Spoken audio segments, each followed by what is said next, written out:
Hi, everyone. I'm Jamie Yukas. CBS News has confirmed First Lady Nancy Reagan has died at the age of 94.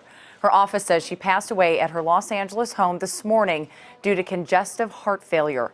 Bill Plant has more on her life and legacy.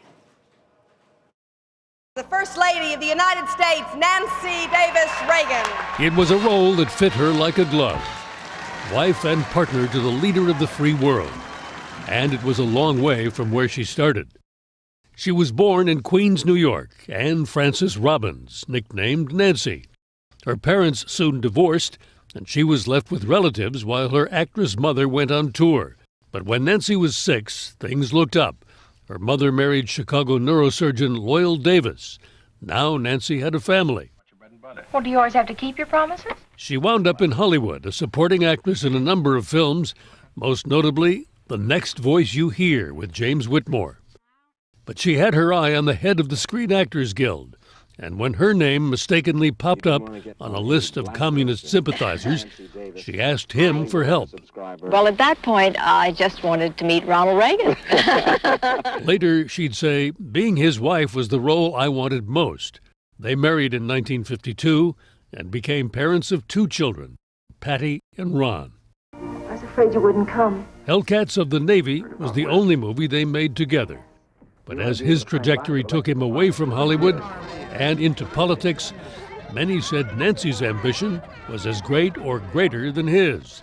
If I start to say what's really in my heart, I'm afraid I'll start to cry.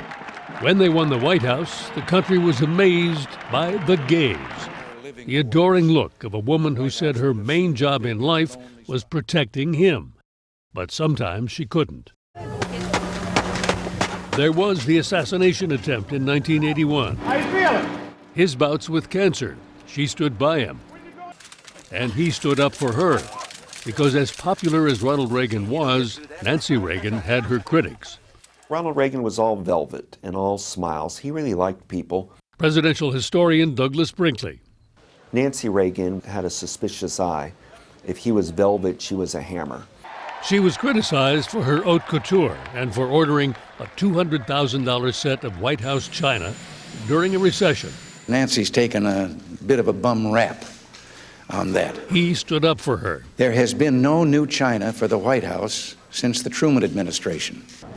When the First Lady was attacked for consulting a psychic, her husband stood up for her again. Do you believe in it? I don't guide my life by it, but I won't answer the question the other way because I don't know enough about it to say. There was perhaps no greater example of how close the Reagans were than when the president was asked a question and the First Lady fed him an answer. Doing everything we can. Doing everything we can. Thank you, sir. And hello to all of you who are listening. Nancy Reagan used her influence as First Lady to set up a campaign to try to keep kids from taking drugs. I can't hear you. Louder.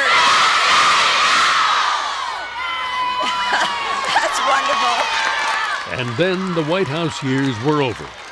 It went so quickly. No, it went so quickly, 8 years. Ron and Nancy are home. But the golden retirement in California went dark in 1994 when Ronald Reagan told the world he had Alzheimer's. They were very short, the golden years. Mrs. Reagan spoke to Mike Wallace on 60 Minutes in 2002. That's the worst part about this disease. There's nobody to exchange memories with. Right. And we had a lot of memories. So as Ronald Reagan faded from public view, his best supporting actress moved to center stage.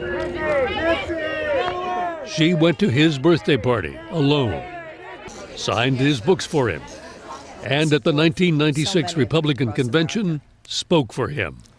Just 4 years ago, Ronnie stood before you and spoke for what he said might be his last speech at a Republican convention. Sadly, his words were too prophetic. She took on some controversial positions of her own. And now science has presented us with a hope called stem cell research. And she carried on, christening ships named for Ronald Reagan, receiving medals awarded to him, up to his death and beyond. And in the end, burnishing and maintaining Ronald Reagan's legacy became her legacy. Nancy, thank you for your love, and thank you for just being you. Bill Plant, CBS News, Washington. Mrs. Reagan will be buried at the Ronald Reagan Presidential Library in California. She'll be laid to rest next to her husband, President Ronald Reagan, who died in June of 2004. We're told before the funeral service, the public will get a chance to pay the respects at the library. Details on a date and time will be released shortly. We do know her office has asked that instead of flowers, donations be made to the Reagan Presidential Library.